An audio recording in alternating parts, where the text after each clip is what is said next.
gonna be a wonderful session, I believe. So if you're interested in agricultural business, I think this is the time to get yourself ready to learn and be open-minded and get to hear and learn from someone that is so experienced. So, Madam Lucy, you have the floor. Thank you so much, Mary, and thank you for asking me to be part of this, to speak to us. As as I speak about integrity and strong leadership, I'm also speaking to myself. And allow me to keep my camera off because the network may be unstable. If you hear noise in the background, please pardon me. There's a lot going on where I am. But on to it, and I hope I will be brief so that we can finish early.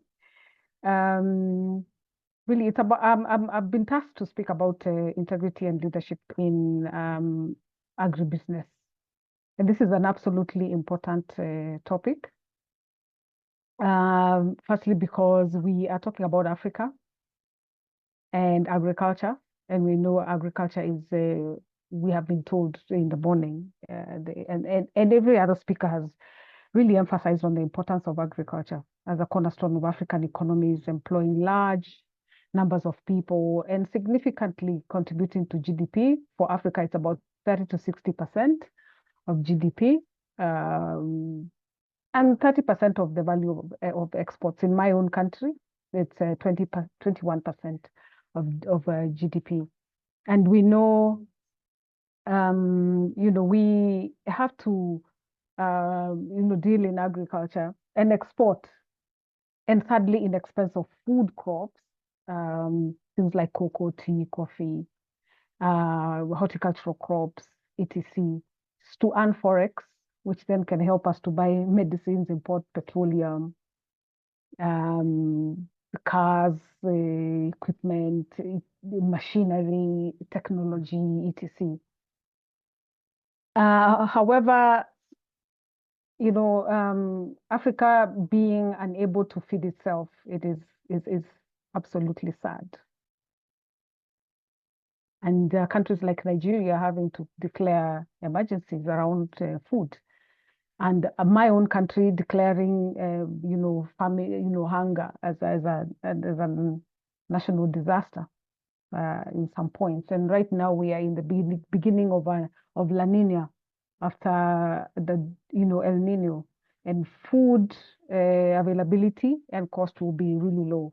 It's really sad because this has been a vicious cycle, and it's even going to get worse if the globe itself and the countries that have money, the rich North countries, are going to get into food security crisis. It means that we are not even going to access food because we tend to buy from those countries.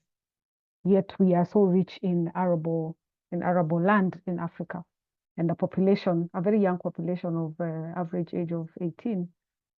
So we have the resources and what it takes. We still export raw agricultural products and get the least value. We cannot emphasize that enough. Things like cocoa, coffee, tea, and besides agricultural products, we do also minerals, which we get the shortest end of the stick. And this happens because of many, many reasons. Some may be political, both our local politics, country politics, or even really domestic, maybe county or province or regional politics. Then there is African politics issues, and there's a global politics, which contributes to our inability to feed ourselves. Then we have also that knowledge and skills. We have talked about that today. The level of investment in agriculture by governments, which is low. There are also economic reasons why we can't feed ourselves. And I think mostly, and the most important thing is the governance. When I joined my MA class to study development studies, the first module was on governance. Governance 101, because governance is the foundation for everything. It is how power is shared from the top to the bottom and the bottom to the top. And really, it affects everything that we do, whether we invest in agriculture or education, or we go to war, or we have civil strife.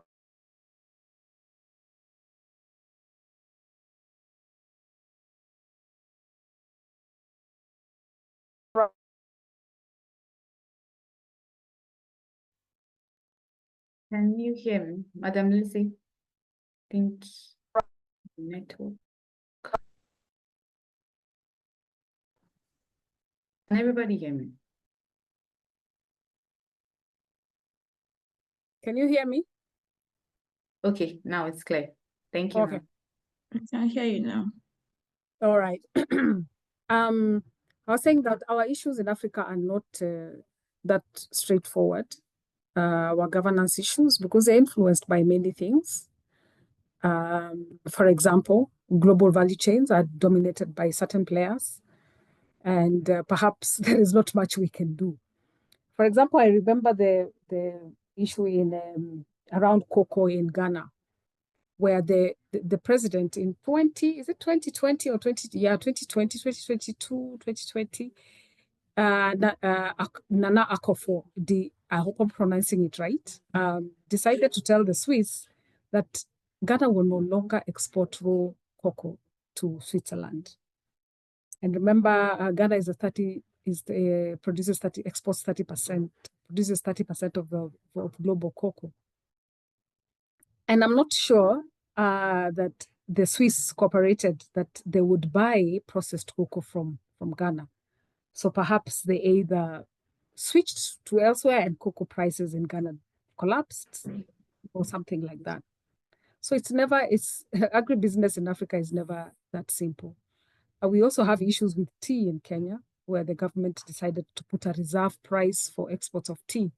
And we have been stuck with millions of kilos of unexported tea because the buyers of tea went elsewhere. So it's really complicated. It's not just straightforward or leadership and governance. There's a lot more which works against us.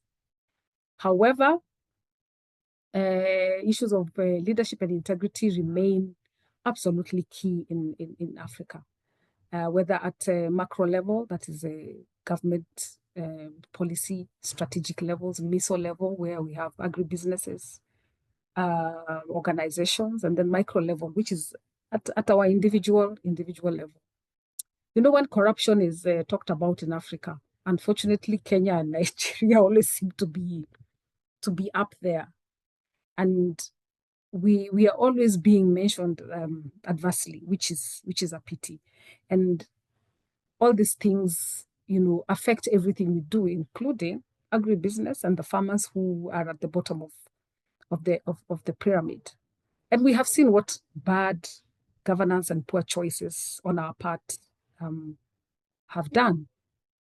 At macro level, our politicians and our leaders, who we as individuals and at the micro level put in power. So even as a voter, ask yourself, am I exercising my democratic right in the right way? In Kenya, when it is election time, voters are given as little as $1 by politicians, and that's enough, to change the way who will be voted into office, which is a little bit sad, because then when you put the wrong people who have paid you for your rights, then it means they will not make the right decisions for you. They'll probably get in there and want to recover their investment. So our poor governance and management of matters has seen us have to run to institutions like IMF with begging bowls to borrow money. And then that money comes with conditionalities. And we have seen structural adjustment programs everywhere associated with IMF. And I know for a fact that government has to reduce expenditure. And often it is sectors like agriculture, which then have to go without extension workers.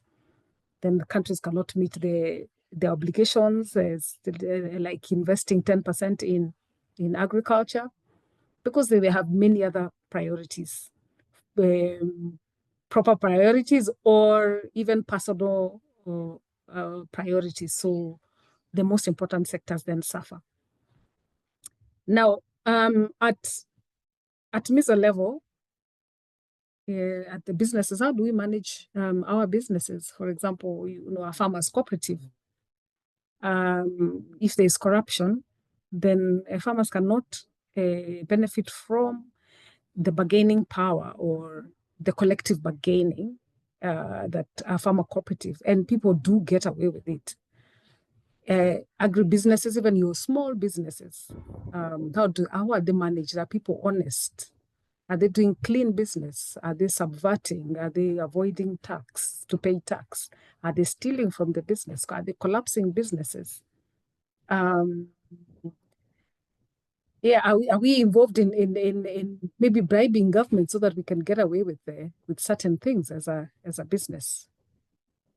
Yeah, so at meso level, how do you manage our businesses, our employees, our investors, our farmers, and so on?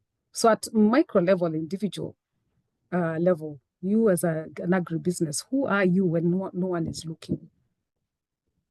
Which is really about integrity. Are you authentic? Is it what we see, what we get? Are you humble? Are you a good listener? Are you a good leader? So with that in mind, I just want to maybe examine a little bit the leadership characteristics that are essential for us to do good agribusiness in Africa. So when you're a businessman, what are the core values of your business? Is honesty key? Do you have concern of your customers and consumers? Are they at the center of what you do? Do you have good ethics? Do you have a good code of conduct? Is it documented? Does everybody in your team know what you stand for? Do you yourself stand for the truth, even as you engage in your business? For example, I'll give you an example from my own context, which I understand very well. I go to the market every Sunday after church, and I engage a lot with the market people who have known me for a number of years. And sometimes I see tomatoes which have, one incident I saw tomatoes with a white paste on them. These are tomatoes, table tomatoes, or tomatoes which you buy to go and cook or make salad with, covered with a white powder. And so I asked the market lady, what is going on here? And she told me, oh, this is chemical. These tomatoes have come from XYZ place. And when the tomatoes are in the crate, they are sprayed with a fungicide, because either the farmers or the traders who are businessmen at the meso level or micro level believe that when you spray the tomatoes with the fungicide, it will control the blight, or they will reduce the level, the post-harvest losses or rotting, etc. So when you do that as a businessman, are you acting with integrity? Are you honest? Are you concerned about the people who will ultimately eat this food? Some farmers I know produce two sets of food which is safe for their own families, but whatever goes to the market is laden with pesticides and other wrong things. As a business, do you use the right scales as you weigh, as you measure? Are you conning people? Do you have concern for the environment? Were you using inputs that are contraband, that are counterfeiting and distorting the market? Are you polluting the environment with how you dispose whatever inputs that you use? We talked about integrity. Are you a person of integrity when no one is looking? Do you cut corners, as a business? Now, as a manager or a leader in the agribusiness, do you lead from the front? Do you set a good example for those who you lead? Are you a person who says, do as I say, but not as I do? Are you turning up for work late? Are you using company time for your own business? All the while your employees and stakeholders are watching? And your employees will put in minimum if you're also putting minimum. Do you empower your people? Do you train them? Do you listen? Do you lead with empathy? Are you able to balance between a love for the work and love for the people who you work with? Because I can assure you, if your employees are not engaged, they will do the minimum. If they're not treated well, they will do the minimum. But if you train, empower, treat them well, they will give back. And you will know the power of an employee when they refuse to turn up for work and you're in the middle of an emergency or a big business order or something. That's when you will know the importance of employees. It can cost you business or opportunity or investment and so on. Are you a visionary or a quick fix, get rich quick person? Are you an impact wave rider? You know, you're just looking for money, impact investment, all the while producing nothing. There's lots of money in all this investment. We've seen, all these tech companies, agribusinesses, get a lot of money, but within a few years, they've closed shop. What happens? Are they really selling opportunity to those who are investing? Are they telling them the truth? Do we sell the sizzle, but not the steak? You hype, you get investment and produce nothing for all those who have believed in you, plus those in whose name you have raised the money, namely, most of the time, smallholder farmers. So I think those are the things that we need to think about at the macro level. What is your role, even as a voter? What is your role if you ever find yourself in a position of politics? Will you remain true north? And I know politics is very complicated. If Kenya is anything to go by, even good people get there and they forget who they were. But are you able to really stick to your true north? At the meso level, are you doing clean business as an agribusiness? And at micro level, individual level, are you an honest and a person of integrity? So what are the benefits of integrity and leadership in agribusiness? That you're able to attract investment if you're really bringing in value, that you have something that people can bank on, investors can bank on, and can produce benefit for them, for yourself, and for all the actors in the value chains. When you are trustworthy, there's brand loyalty. When people see you favorably because of your good business practices, it can create brand loyalty, which is good for your business, because then you have a good problem of maybe excess demand for your products, because people can identify with your good business practices. Leadership also produces economic empowerment, because ethical businesses can uplift communities, they can create jobs and contribute to poverty alleviation by properly, compensating farmers and workers, those people who are usually at the short end of the stick, including customers who sometimes pay just too much for the inefficiencies along the value chain.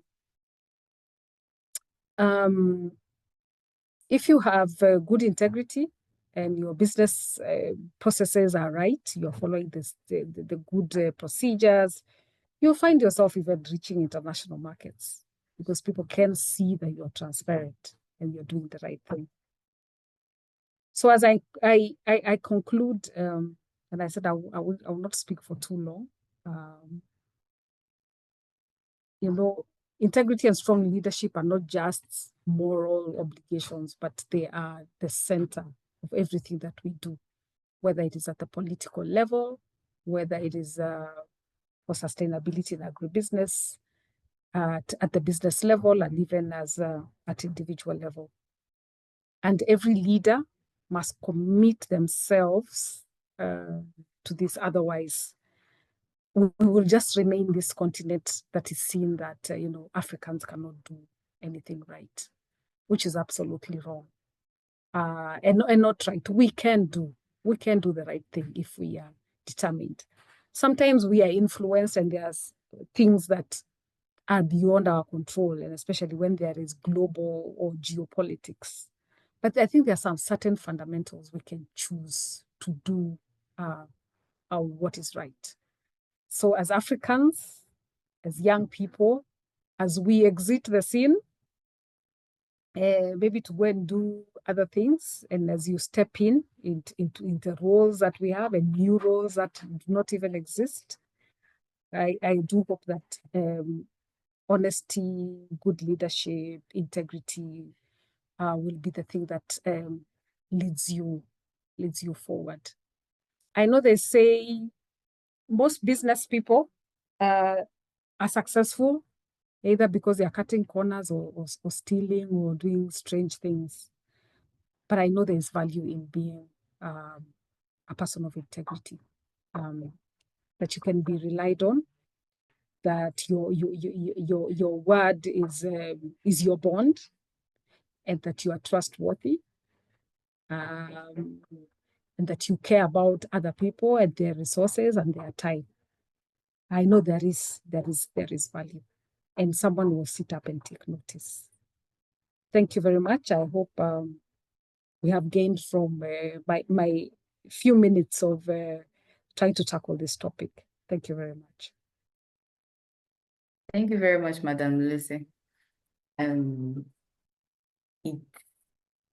I think, like Omalewa mentioned earlier, she said bad leadership will stifle your idea, would constrict whatever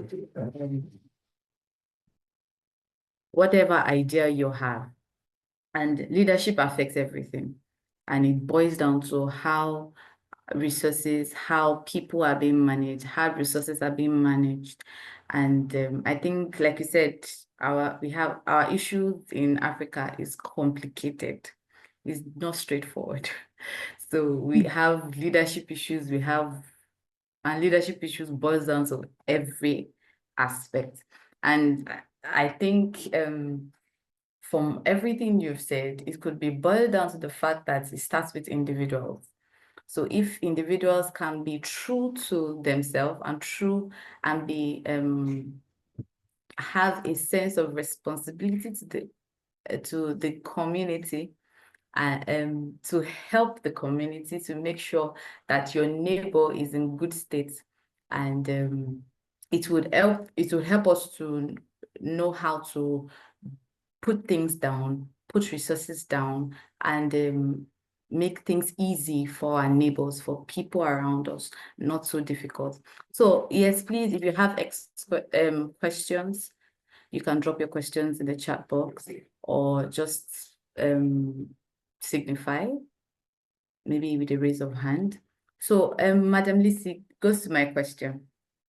Of recent, I heard that there was I had an encounter with, I think, a farmer also, and the rate at the amount is sold a particular produce is like ×3 or ×4 of the amount he bought it.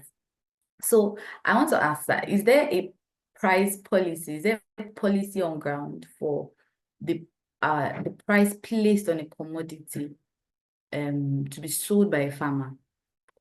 And is it effective? Is it being implemented?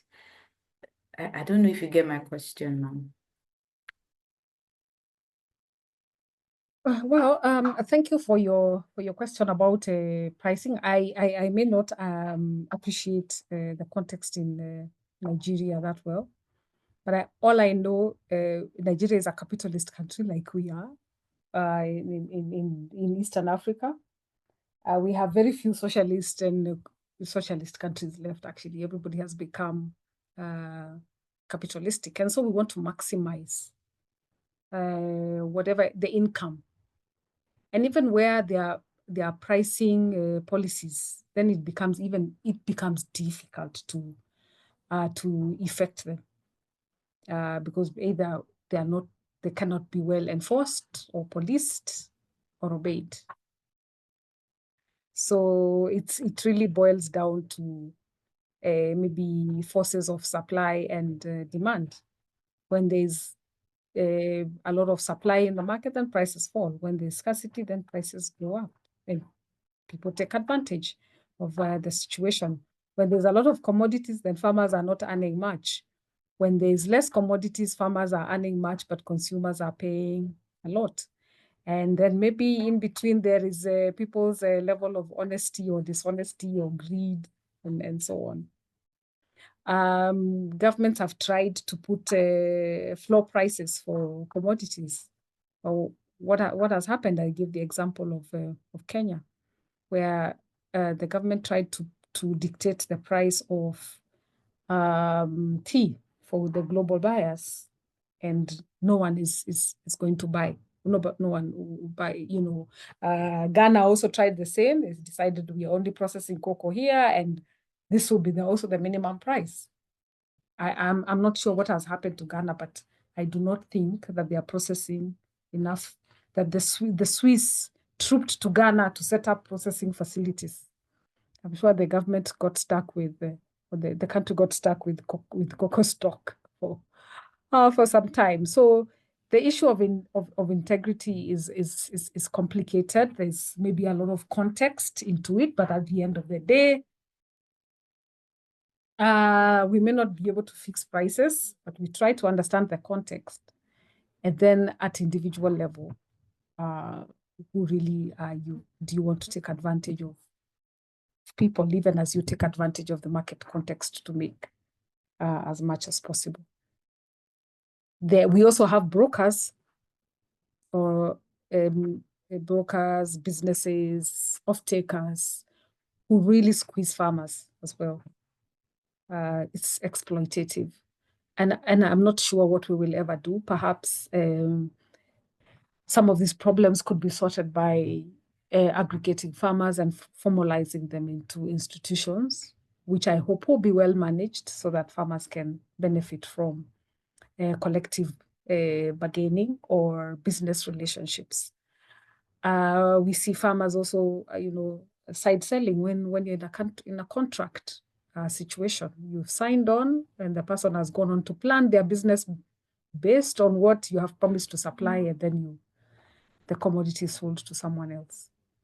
And it really affects businesses. So complicated issue. I may not also be the best person to tackle pricing, but I think I have done fair justice to it. Yes, you have. Yes, you have. Thank you very much, Mom. Okay, is there any other question? Do we have anyone that wants to ask a question? We have Fabi Yang. I have a question, please, if I may. Okay, please, you have the floor. All right, thank you very much. Thank you, Madam Lucy, for that time up. Although despite the fact that it was short, but it was very insightful. However, I have a question, and the question is, in an attempt to, advance as individuals now, individual youth entrepreneur in agriculture who intends to advance their course, maybe start an exporting business or digitize a particular agricultural sector, or just do something worthwhile to advance the agricultural sector.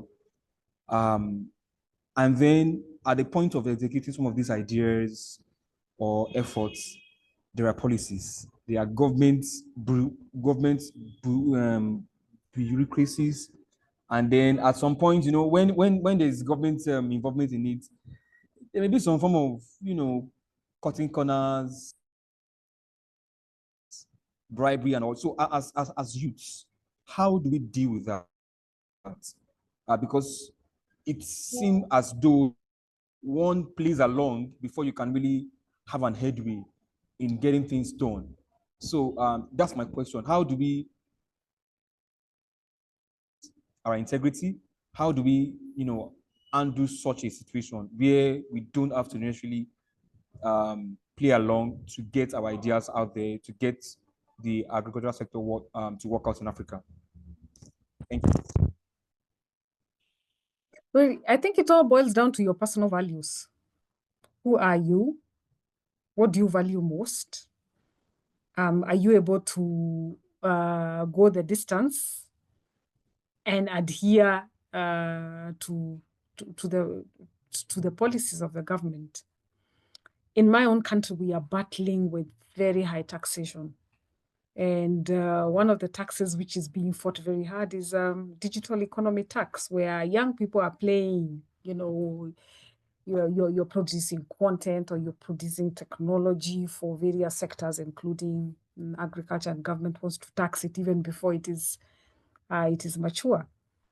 And there's always a temptation to cut corners and bribe, but really, at the end of the day, difficult as it might be, what are your values? Have you set out intentionally to do the right thing,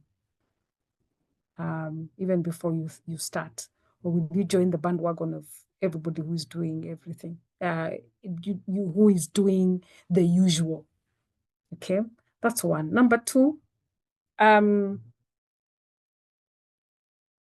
we always need to influence our policies and politics in various ways. How we vote, how we select, how you participate in the political process that ends up making these policies, and that's long term.